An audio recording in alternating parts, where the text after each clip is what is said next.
अस्सलाम वालेकुम, खुशामदीद खबरें पाकिस्तान में मैं आपका होस्ट अली परवेज। नाज़रीन, जैसा कि आप जानते हैं, इस वक्त पूरी दुनिया, पाकिस्तान ही नहीं बल्कि पूरी दुनिया जिस बीमारी से लड़ रही है उसका नाम है कोरोना वायरस। कोरोना वायरस के असरात हर शोबे पे मरतब नजर आएंगे आपको, जैसे import, export, education, health system. वहीं पे हमने आज एक बहुत इंपॉर्टेंट टॉपिक पे बात करने के लिए बहुत इंपॉर्टेंट टॉपिक चूज किया जिसका नाम है ऑनलाइन एजुकेशन। ऑनलाइन एजुकेशन पे बात करने के लिए हमारे साथ मौजूद एक स्टूडेंट यूसीबी से आए सकलैन बासित आए। हम उनसे बात करते हैं और उनसे उनकी कीमती राय पूछते हैं। अस्सलाम वालेकुम सकलैन। जी वालेकुम अस्सलाम। आप हमें ये बताएं, आपकी ऑनलाइन क्लासेस कैसी जा रही है और अपना कुछ एक्सपीरियंस हमारे साथ शेयर कीजिए ऑनलाइन क्लासेस के हवाले से। सर, जब ऑनलाइन क्लासेस का सिस्टम स्टार्ट हुआ था तब तो हमें काफ़ी मुश्किल आई थी, बट अगर अब देखा जाए अब आसानी हो गई है। तो अगर आप एक्सपीरियंस की बात करते हैं तो इतना बुरा नहीं है क्योंकि अब आदत हो गई है। आगे बढ़ते हैं। अच्छा, अब सकलैन मेरा आपसे सेकंड क्वेश्चन ये है कि आप बताएं, आपको ऑनलाइन क्लासेस में सबसे ज्यादा इशू क्या आ रहा है? सर, जहाँ तक इशू की बात है, मेरे नज़दीक सबसे बड़ा इशू है वो इंटरनेट का इशू है, क्योंकि ऑनलाइन क्लासेस में इंटरनेट मस्ट होता है और मैं मिडिल क्लास से बिलोंग करता हूँ। तो हमारे लिए काफ़ी मुश्किल हो जाता है कि फीस भी भरना, उसके साथ आपको के पास हर वक्त इंटरनेट का पैकेज भी होना। तो सर, मेरे नज़दीक सबसे बड़ा जो इशू है वो यही है। मैं आपसे पूछना चाहता हूँ, अभी आपने एक मसला बताया कि मुझे इंटरनेट पैकेज का इशू होता है, तो मैं आपसे ये पूछना चाहता हूँ, जब आप यूनिवर्सिटी में होते हैं, फिजिकल क्लास में होते हैं, फिर भी आपको असाइनमेंट मिलती है, क्लास प्रोजेक्ट वगैरह मिलते हैं, तब भी तो इंटरनेट की जरूरत होती है, तो तब ज्यादा कोई इशू नहीं आता? सर, आप बिल्कुल ठीक कह रहे हैं, बट ऑनलाइन एग्ज़ाम में ऐसा होता है कि जो हमारा एग्ज़ाम होता है वो एक ओपन बुक पेपर होता है, जिसमें जो कॉपी उन्होंने पढ़ाया होता है उसको हमें कॉन्सेप्चुअल हम लोगों को करना पड़ता है, आंसर देना पड़ता है। और दूसरा बात ये होती है कि जो सॉफ्टवेयर्स वगैरह होते हैं उन्होंने पहले इंस्ट्रक्शन में हम लोगों को पहले बताया होता है कि अगर कहीं भी कॉपी पेस्ट का मटेरियल या आपने नेट से उठाया होगा, ये जो सॉफ्टवेयर डिटेक्ट कर लेगा उसको इजीली।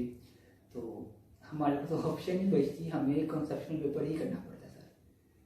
अच्छा सकलैन, मेरा आपसे नेक्स्ट क्वेश्चन ये है कि ऑनलाइन क्लासेस में एग्जाम के बारे में आपकी क्या राय है?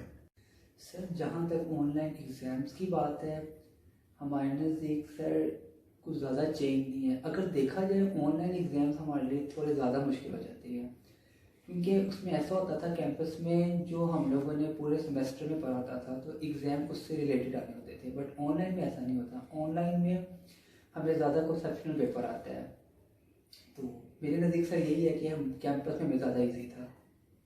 अच्छा सकलैन, जैसे अभी आपने कहा कि ओपन बुक एग्जाम होते हैं, लेकिन मैं आपको ये पूछना चाहता हूँ कि आपके पास ऑनलाइन एग्जाम में इंटरनेट की सहूलत मौजूद होती है, क्लास मटेरियल होता है आपके पास, आपके अपने बनाए हुए नोट्स होते हैं, जाहिर सी बात है आप उधर बैठ के अगर फिजिकल क्लास में एग्जाम दे रहे हैं तो जाहिर सी बात है आप किधर से भी नहीं देख सकते।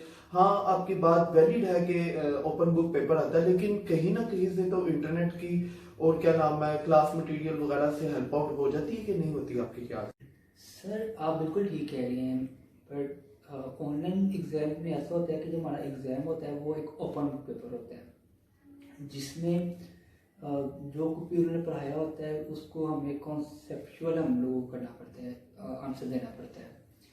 और दूसरा बात ये होती है कि जो सॉफ्टवेयर्स वगैरह होते हैं उन्होंने पहले इंस्ट्रक्शन में हम लोगों को पहले बताया होता है कि अगर कहीं भी कॉपी पेस्ट का मटेरियल या आपने नेट से उठाया होगा, ये जो सॉफ्टवेयर डिटेक्ट कर लेगा उसको इजीली। तो हमारे पास तो ऑप्शन ही बचती, हमें कॉन्सेप्शनल पेपर ही करना पड़ता है सर। अच्छा सकलैन, इंटरव्यू को आगे बढ़ाते हुए आपसे एक और क्वेश्चन करते हैं। अच्छा सकलैन, मुझे आप बताएं, जिस तरह फिजिकल क्लासेस में स्टूडेंट और टीचर का आपस में इंटरेक्शन हो पाता है, क्या आपके ख्याल से ऑनलाइन क्लासेस में भी स्टूडेंट और टीचर का आपस में इस तरह इंटरेक्शन हो पा रहा है कि नहीं? सर, इंस्ट्रक्शन की जहाँ तक बात है, कैंपस में सर जाहिर सी बात है कि आप टीचर के बिल्कुल सामने होते हैं और टीचर आपके सामने होता है, तो वो ज़्यादा समझ भी आती है और हर चीज़ बेहतर तरीके से हो सकती है। अब जहाँ ऑनलाइन की बात है, मैं ऐसा तो खैर नहीं कहूँगा कि इंटरेक्शन बिल्कुल नहीं हो सकता, इधर भी होते हैं, बट यहाँ वही बात आ जाती है कि टीचर को नहीं पता होता कि जी स्टूडेंट कैमरे के पीछे क्या कर रहे हैं, या सर कैंपस में बेहतर अट्रैक्शन होती है स्टेट ऑफ ऑनलाइन क्लासेस। अच्छा ज़िक्लान, मेरा आपसे लास्ट क्वेश्चन है कि जिस तरह पूरे ओवरऑल इंटरव्यू में मैंने आपके बारे में आपकी राय पूछी, आपने कहा जी जिस तरह हमें फिजिकल क्लासेस में बेहतर समझ आती थी, जिस तरह ऑनलाइन क्लासेस में अच्छी तरह समझ नहीं आ पा रही। अच्छा ज़िक्लान, आप देखते नहीं इन द फ्यूचर आपको प्रॉब्लम्स आएंगी जब आप किसी भी कंपनी में जॉब्स के लिए जाएंगे, मल्टीनेशनल कंपनी में जाएंगे, वहां पे जाके इंटरव्यूज वगैरह देंगे, आपको वहां पे डिफिकल्टी पेश नहीं आएगी मेरे ख्याल से? सर आपकी बात बिल्कुल ठीक है, बट सर उसमें ऐसा होता है जैसे फॉर एग्जांपल हमारा तो सेकंड सेमेस्टर चल रहा है, बट जो स्टूडेंट्स हैं जो हमारे से सीनियर हैं जिनका लास्ट सेमेस्टर या सेकंड लास्ट सेमेस्टर है, और इवन हमें भी साथ साथ गाइड किया जाता है कि जी आपसे ऐसे क्वेश्चन पूछे जाएंगे, आपको इस चीज़ की तैयारी करनी पड़ेगी, ऐसे तैयारी करनी पड़ेगी, हमसे प्रॉपर लिंक शेयर किए जाते हैं। सर बताते हैं कि जी हम जब हमने इंटरव्यू दिया था हमारे टाइम में ये हुआ था, आपको इससे ये ज़रूरत है करने की, आपको ये गैजेट चाहिए, तो हमें साथ साथ उसका भी बताया जाता है सर। तो मेरा नहीं ख्याल है कि हमें कोई इतना ज़्यादा इशू आना चाहिए। अच्छा ज़िक्लान, बहुत बहुत शुक्रिया कि आपने अपनी स्टडी में से इतना कीमती टाइम निकाला हमारे लिए। जी सर। नाज़रीन, जैसा कि आज हमने बहुत ही इंपॉर्टेंट टॉपिक पे बात की ऑनलाइन एजुकेशन के बारे में, हमारे साथ एक स्टूडेंट थे जिन्होंने हमें अपनी कीमती राय से आगाह किया ऑनलाइन क्लासेस के एडवांटेजेस और डिसएडवांटेजेस।